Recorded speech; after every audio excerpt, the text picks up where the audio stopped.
VH1 presents Love and Hip Hop Family Reunion style, y'all. I'm here for it. Let's get into it.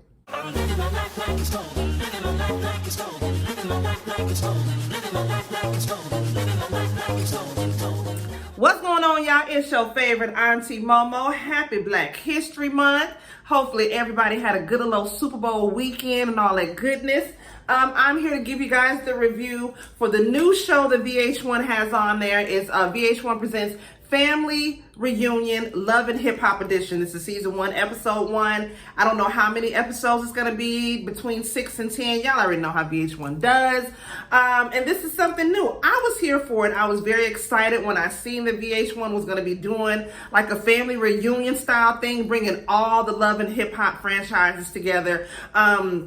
From ATL to New York to Miami to Hollywood. They didn't bring everybody back in like I wish they would have. And as we go along throughout the review, I'm going to tell you different people that I wish they would have brought in. But overall, it was a cute episode. I was here for it, especially if I can live vicariously through them having a family reunion, since we can't get out and have no family reunion right now. Y'all know this bitch Rona got us all goddamn thrown off in the game right now. So can't nobody get out and actually do the stuff that we used to do. So I was here to see them have a good time and to have a family reunion. And this episode was really cute, y'all. Before we get into this review, yo, first of all, shout out. Y'all like my hair? I did a little crochet action on it or whatever. Shout out to the company that I did this, I collabed with to do this hair. I will leave their information down in my description box below where you can get this hair. She's super cute and whatnot. But look here, y'all. Hopefully y'all are ready for this review. This one little piece trying to be a little bang in my face, child. Make me gorilla glue your bitch ass down, child. Lord have mercy. But look here, hopefully y'all are ready for this review because I'm ready to give it to you. So let's get right on up into it, y'all. All right, y'all. So they're on a ranch in Arizona. Now, I thought it was really cute because y'all know I'm in Texas, all right? Austin, Texas to be exact. Texas, motherfucker, that's where I stay. But when we would have our family reunions, it would always be at a big park or like a ranch type place like that where it's just big. It's a lot of open space. Just a whole lot of when I seen that, y'all, that just kind of gave me just like a little bit of like family reunion sickness, because it's been a minute even before the pandemic that we've had a family reunion. So I don't know, y'all, I was just excited for this episode because it just made me miss my family and whatnot. Y'all, we got Trick Daddy on the grill, okay? Trick Daddy starts it off. He's on the grill. His son, I don't know if it's his oldest son or one of his sons, because you know the nigga got a lot of sons. His son, Jaden, came out there with them, right? Mama D and Yandy is there. Now, it's supposed to be all three of them that's like putting it together, although we already know VH1 is the one that actually put that thing together. But, you know, Trick says, you know, he just wants to get everybody together and you know, it's supposed to be about black love and unity and all of that. Now, baby, when I tell you Trick was on that grill, baby, he reminded me of that uncle that be out there on the pit the whole time, don't come in the house, sweat boiling down his goddamn face, but he got a little old rag that he keep right there in his pocket, or he keep on his apron, and he out there fresh out of church on the pit. So he got his Deacon All-Star Air Max 11s on, you know, the little sandals that all the deacons on the pit wear, okay, with his little Deacon short set on. Y'all already know how they do with the little silk satin type shit. That's who Trick reminded me of. So when I seen that, once I seen the belly and the sweat, I already knew that barbecue. That barbecue gonna be off the fucking chain, child. Don't get my fat ass talking about some goddamn barbecue, child. Jock and his oldest son, Imani, shows up. Kendra couldn't come. He let us know that Kendra, you know, Kendra got a real ass job. She ain't no middle of the mall ass, goddamn around the way girl ass lawyer. She out here really fighting and trying niggas and all of that shit, right? Carly Ranch shows up with her daughter, Jasmine. Her daughter, Jasmine, is 26. So it make you kind of do the math. Bitch, Carly, how old is you?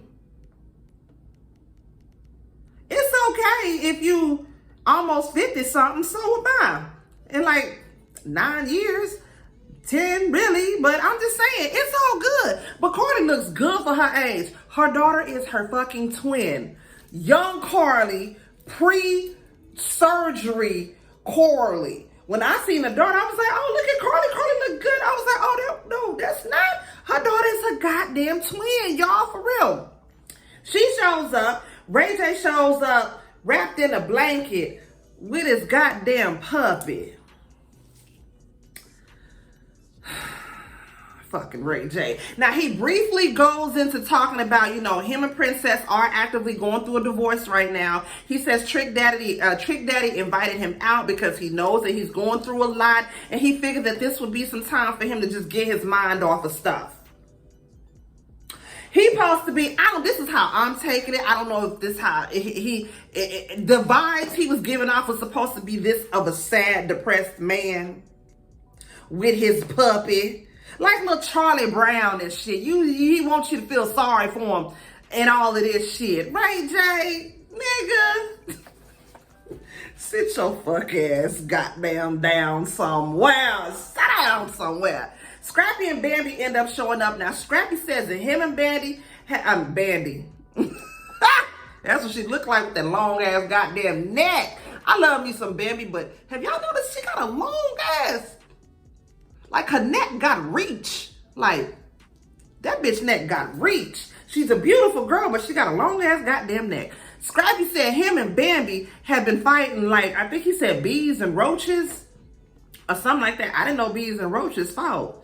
I didn't know they was in the same household like that. But I guess it could happen somewhere. I don't fucking know. I've been drinking a little bit. I can't even be getting into all of that. So he's hoping that this will be some time for them to have, you know, away from the babies, because, you know, they already had little Breland, and then they just had another goddamn baby, like Bambi pushing these goddamn babies out. And so she was like, you know, they just gonna hope that this time is gonna be for them to be able to work on their marriage. But of course, she got Mama D lurking around. That's another thing. I was like, how you gonna be there working on your marriage, but you got your nosy ass mama, who, you know, your mama can't stay out of other people's business. You know, shout out to you, Mama D. You know, I look good. You know what I'm saying? But still, girl, you can't work on your marriage out with your nosy ass mama right there. You can't.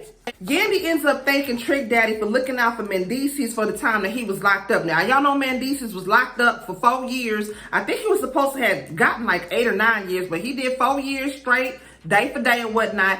And while he was locked up, Trick Daddy had people that was locked up with Mendices, and so they end up looking out for him. You know what I'm saying? Like, nigga, you need that good spread. You need some toiletries or whatnot. Nigga, holla at your boy. You know what I'm saying? I got a nigga work in the commissary, got a nigga to work in the cafeteria, hook you up with extra brownies and shit. Holla at your boy, you know what I'm saying? And so Yandy was like, thank you so much for looking out for him, even though he had never even met Mendices in real life. He did that off the strength of Yandy. Bitch, that's love. That's goddamn love. It was cool to see Young Jock and Mama D clowning around. Child, Mama D said she got her some goddamn sauce. I think she said it's the Queen's Ransom. I think that's what she said it's called, the Queen's Ransom sauce. I want to try some of that sauce. Just because Mama D is a fucking fool. So I know that goddamn sauce. She done did a thing with that goddamn sauce. Sierra and Paris show up. Now, I like Paris. Paris is nosy as fuck. Okay? And she would be that little annoying ass friend that's just gonna always be up in your business. But she gonna be that good loyal ass friend that's gonna have your goddamn back. And when it came down to her and K. Michelle, that whole little thing that happened with them, I'm sorry somebody gonna get mad when I say this, but I was team Paris the whole time. That's just me. I like me some Paris. But her and Sierra show up, right? Now, after that, Lil Fizz shows up. Child, and a few minutes later, April shows up. I'm like, little teeny fizzle pop.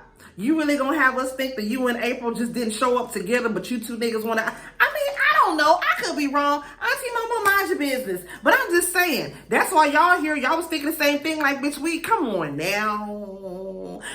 Come on. Y'all could have played that shit off a little bit better than that, right? Anyways, move right along from that. So Cardi Ray ends up showing up with her daughter Jasmine. When she shows up, she ignores Sierra. Now, you remember... at the end of the last season of Love and Hip Hop, Atlanta, Cardi Ray got big faced in the face by Sierra. They end up getting into a fight at Sierra's grand opening of her shop, which was real tacky, boo. That was your shit, Sierra. And you fought up in your own shit. That was just tacky as hell. And so since then, They had some other little beef, like, you know, Sierra said that Cardi said something foul against her on one of her IG posts, and Cardi went to the blogs on her. I don't know, just a bunch of dumb, silly ass shit or whatnot. But Sierra is feeling some type of way because she was like, dang, Cardi, like, really, sis? You ain't gonna speak to me? You ain't gonna say nothing to me? Now, girl, y'all in beef right now.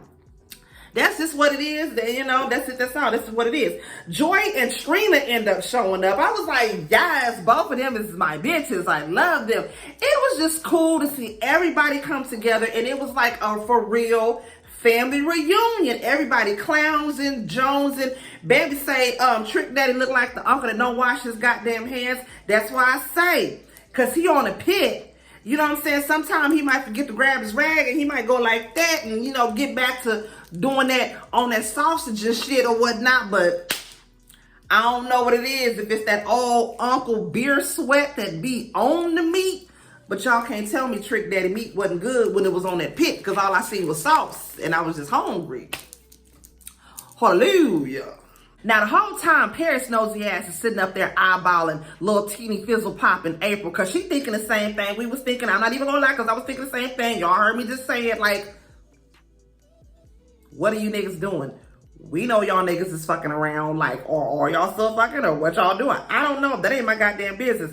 Child, next thing you know, Mendices ends up showing up. That shit got caught up on my ring. Hold on now, y'all. Mendices ends up showing up with his mama. I said, what is it with you niggas bringing y'all mamas? You know what I'm saying? Not that Scrap bought Mama D, but she there. But Mendices shows up with his mama.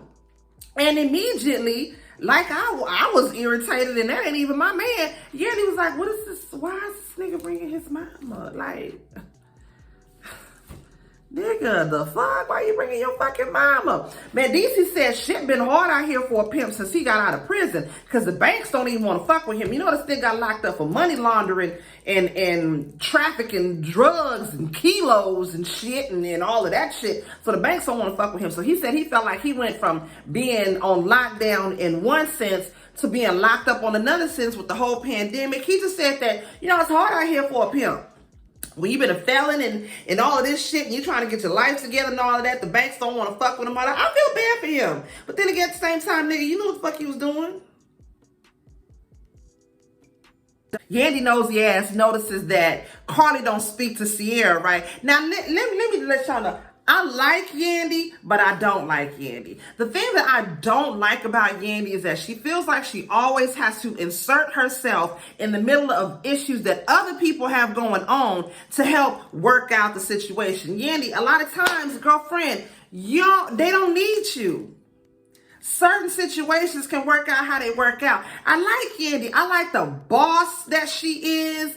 I like she can dress her ass off. She's beautiful as hell. But I don't like that she's so fucking nosy and she always putting herself in other people's business. Like, Yandy, go sit down somewhere and work out your own shit with your mama-in-law, girl. Like, stay out they goddamn shit. But she asked Sierra, you know, like, what's up with you? And no, she asked Carly, what's up with you and Sierra? I see y'all didn't talk. And so Carly is telling her, well, you know, this happened, whoop-de-whoop, yada, yada, yada, right? Here go goddamn Sierra, because she ear hustling. But then again, Carly is saying it loud enough so Sierra can hear. Sierra's like, no, Carly, you lying, girl. You lying, Carly. See, I want to come over there and talk to you, Carly. You lying. Carly like, girl, this ain't the time or the place.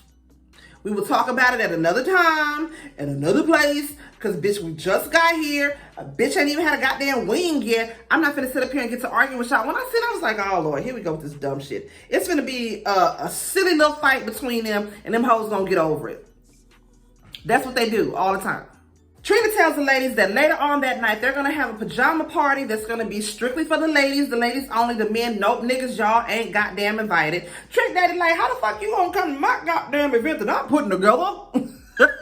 And just say you going to do something for the ladies and ain't no niggas involved, because that's what she just goddamn did. But of course, like we already knew, child, them niggas was going to come and crash that pajama party later anyway. You know VH1 ain't good with their whole thing, how they try to make shit. Yeah, y'all know what I'm saying? They don't come and crashing that goddamn shit. Yandy and Mendices are talking right now. Yandy said, now nigga, why the hell you bring your mama out here to something that's supposed to be between me and you? I ain't get that. Help me understand what the fuck going on with that. He said, look here, you know what I'm saying? You going to this little pajama jammy jam or whatnot. You gonna have your tiggle bitties in your ass and all of that out. I want you to be here with me so we can spend some quality time together. She was like, nigga, that's all I'm trying to do with you. To watch your motherfucking mama and all this stuff. You know, all this other bullshit. She says that, you know, since he been out, the kids are always around, so they can't really be intimate like they want to. Whoop-de-whoop, yada, yada, yada. Why you bring your mama there, nigga? Carly and Jasmine talking, girl. Jasmine trying to talk Carly into going to the pajama jammy jam. She says she don't want to go because she don't want to be in the same space as Sierra. Girl, bye, Carly. You ain't got shit else to do, girl. Go on, put you on a goddamn onesie and carry your ass downstairs, down to the pajama jammy jam, and get you something to drink in a little red cup or something. Have you a good time, girl. Y'all know how Carly is. Girl, bye. She ain't had shit else to do any goddamn way. She gonna go to that goddamn party, child. So Sierra and Bambi end up chopping it up, right? Now, Sierra tells Bambi that she doesn't want to beef with Carly, that, you know, she just wants them to be able to get along, move past whatever issues that they had, and be able to get back to being the friends that they were, right? Now, Sierra also tells Bambi that when she first got there, Mama D gonna tell her that Scrap and Bambi are getting ready to go through a divorce. Bambi like, oh, really? Why the fuck Mama D tell you that? She was like, I don't know, but this is what Mama D said. Because you know Sierra and Bambi is close. So I don't think it pissed Bambi off that Sierra came to her like, you in my business. But at the same time, I know she was pissed off with Mama D. Because Mama D, you the mama. Why the fuck is you got to run your goddamn mouth about some shit? So Bambi ends up telling Sierra that her and Scrappy got into an argument. In the midst of them arguing, this nigga Scrap gonna say, you know what, fuck it, let's just get a divorce. So she was like, well, nigga, let's do that. So she said she wake up the next morning on that same motherfucker energy, like, nigga, you calling Johnny Cochran, Lisa Bloom, like, what's up? We finna get a divorce or what? And so, of course, that nigga Scrappy done went and said something to his mama. Where else the fuck is she gonna goddamn get shit from? But that was Mama D's place to go and say anything to goddamn Sierra with her nosy ass. So of course that pisses Bambi off. She was like, look here, first of all, you know, she got married, she had a baby, backdoor had another baby. She's trying to learn how to be a wife on top of balancing how to be a mama. Then you backdoor have another baby. Like, work-life balance is all the way the fuck off, and she's just trying to learn and trying to, you know, get it together, whatnot. But she's pissed off because Mama D should have goddamn said nothing, and I don't blame her for that. She should have kept her goddamn mouth closed about that. Now, Trina and Joy are getting everything together for a little pajama jammy jam. It's gonna be like a little sex toy party. I'm gonna have one for my birthday. Yes, I'm turning 41 in June, and some of it's gonna be a virtual party that I'm gonna have. So don't send me a DM. Let me know if you want to be a part of my little virtual birthday party that I'm gonna have. You know what I'm saying? It's gonna be invite only. You might be able to buy some little little sex toys or whatnot. You know what I'm saying? But Trina just really wants the ladies to let loose, have fun. You know, when the men not around, you get drinks to flowing. You get to talking about penises and shit. Shit just get fun. Ladies, if you have never been to one of them adult nights, ladies night, toy parties, bitch, you ain't lived your life. It's fun, especially when you got you some good girlfriends, some good drinks, little whatever else you may do. It's fun as hell, right? And so Trina's asking different sex questions and stuff like that, and Yandy ends up getting uncomfortable because this goddamn, she asked something like, you know, Trina asked something like, is it okay to fuck on the first night? April's like, I'd rather just fuck. Then here go goddamn Mama Mandici's talking about, girl, that's how I got my twins. See, don't nobody want to know you like it. Don't nobody want to know you like it. Then she's talking about, you know what I'm saying, they teasing her talking about she got that wop. Look here, I don't want to know nothing about, if I don't blame Yandy. If my mother-in-law was there, mother-in-law, I love you, but girl, I don't want to know nothing about your wop. At all. At all. Of course, like I said, Carly and Jasmine end up showing up. Carly was going to show up. Carly ain't have shit else to goddamn do, child. And then here go Paris with her nosy ass asking April, so what's up with you and Fizz? Y'all still together? With your nosy ass. But bitch, are y'all still together though? April says that they not together, that they went through counseling and tried to make it work, but it just couldn't work. First of all, let's just keep it a $150. The way you niggas got together was foul in the first place. So when you get together in a fucked up state, this shit ain't gonna work. That ain't me. That's karma. That's how it works. The same way you get the nigga may be the same way you lose that nigga. I'm just saying. That ain't what I heard. That's what I knowed.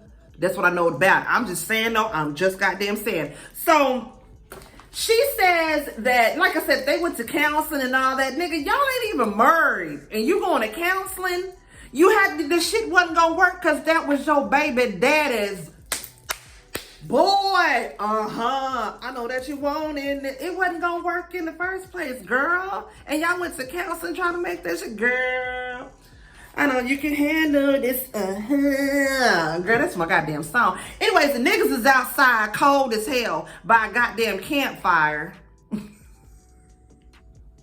Ray J still wrapped in his fucking blanket. Ray J and his goddamn Linus. That's what Ray J ass needs to be named for the rest of this shit. Long as you got that blanket, nigga, your name is Linus.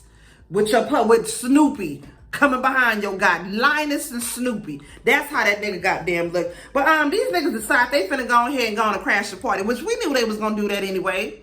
Niggas is hard-headed. Now, in the midst of them having a little pajama jammy jam and whatnot, Sierra asked Carly if they could talk, right? Now, of course, Bambi and Yandy, they have to come over to be nosy and, you know, mediate and whatnot, right? So basically, long story short, Sierra genuinely apologizes for not being a good friend of Carly Red, says that she should have been there more for her. She recognizes that she wasn't there for her when she needed her most. They ugly cry. Carly can't even cry good from all the goddamn Gorilla Glue she got in her motherfucking face. All that Fix-A-Flat and goddamn Elmer's and shit she got in her face. The shit just looked bad. It looked like it hurt her to cry. She was like, I just want you to be a good friend to me like I was to you. I was like, girl, that looked like it hurt to cry. But anyways, they hug and they make up. And it was good to see us as black women that can be able to apologize for the shit that we fucked up that we doing. And we get over it and we apologize. I like that. I was here for it, right? And of course, the niggas, like I said, they come in and crash the whole goddamn party and whatnot. Scrappy is in a goddamn panda onesie. And I was here for it. Scrappy, I ain't mad at you, nigga, because the goddamn onesie look comfortable as hell. I'm a onesie connoisseur. You ever want to send me something? My P.O. box is open. It's in the description box below. Bitch, I love to fuck out some goddamn onesies. You better ask some goddamn body. April and Fizz, little teeny fizzle pop, over in a corner hugged up. But you niggas ain't together no more, right? Then check this out. This nigga Fizz tells April, oh, so you want me to walk you back to your room? She was like, yes. Then this nigga gonna say, you want me to tuck you in? Yes. Call word. Girl, they got drunk. They went back to the room and did what grown folks do. Fucking and sucking. That's what they was doing. Fucking and sucking and fucking and sucking. Jock's son, Amani, is over here trying to holler at Jasmine, Carly Red's daughter. I said, if that ain't deja vu, because you know Jock's son is 20. Carly Red's daughter is 26. You know what I'm saying? She way older than goddamn Jaceel. I was like, And of course, Carly Red people, she like, like father, like son. Your daddy was a hoe, so I know your ass is finna be a hoe too. Yep. You can tell the way you see the way that nigga was trying to spit that game on her. He was trying to be like real smooth with it and shit. I looked at that little young nigga, that little young whippersnapper. I said, boy, you's a full-blown hoe. You's a hoe. I can tell you's a hoe. And DC's is sitting down and talking with Yandy and his mama, right? Now, Mama says that she's upset with Yandy because she feels like Yandy took her son away from her since he been out of prison. Mama, I'ma just say this. I can't stand mamas like that. And as sure as shit stink, as sure as this coochie is pink, I'm not gonna be that kind of mama. I just don't like that. I don't like that. I don't like the kind of mama that like to smother their son and don't let their sons be men like they're supposed to be and be leaders in relationships and leaders in their family and leaders in their household because they got their mama all the goddamn time. But she was like, okay, so you mad at your son. You're not mad at me. And anyways, how the fuck you gonna be mad at this nigga wife because he want to spend time with his family because he just got out of fucking prison? I didn't understand that part. I just didn't understand that for shit. I was like, woman, if you don't set your goddamn ass down somewhere. Now, Bambi ends up hollering at Mama D, right? Now, Mama D says, now Bambi does let Mama D know, you know what I'm saying? Sierra told me that you told her that we was getting a divorce and all of that. Like, what's good, what's tea? Why the fuck was you running your goddamn mouth? That was inappropriate. You ain't had no place to say that. Mama D apologizes to Bambi for being drunk. She was like, you know, when I get drunk, I'll be fucking up. I'll be doing shit. My bad. And she also apologizes to her. She said there was a time when she was drunk and she texted Scrappy one of his ex-girlfriend's phone numbers. Bambi ended up going through his phone, finding it out, and so she's pissed off at Mama D for it. Now, the whole situation is a fuck ball of fuck shit. Like, first of all, what you doing with his ex-girlfriend's phone number? Why the fuck is you texting it to him? Bambi, what's prompting you to go through that nigga's goddamn phone? Mama D, what the hell is wrong with your child? Like, what the hell is all of this? And then Scrap gonna say he sees Mama D and Bambi over there talking without him. Why they over there talking without me? See, that's why you a mama's boy. Why the fuck can't they talk without you, nigga? Like, what? I was just, I don't know. I was just thrown off by the whole goddamn thing. I'm like, this nigga is goddamn dumb. When he comes up and sees them talking, he said, well, Bambi ends up telling this nigga, like, look here, so your mama over here running her goddamn mouth. She done went and told Sierra and them that we getting a goddamn divorce. Like, why now I'm asking you, nigga, what's tea, what's good? He gets mad at Mama D for running her mouth. But Mama D is like, nigga, you not finna sit up here and throw me up under the motherfucking bus. Who I hear from? I ain't pulling out my ass. So, nigga, you put 2 and 4 and 8 together. Who the fuck I heard it from? This nigga mad as hell. He said I'm mixing my words up together, man. Like, I'm mad for real, for real. Like, he mad as hell, y'all. And the episode ends from there. This episode seems like, or this season of this show seems like it's gonna be good as hell. Later episodes, you see Erica Dixon is gonna show up. Bitch, I love me some Erica.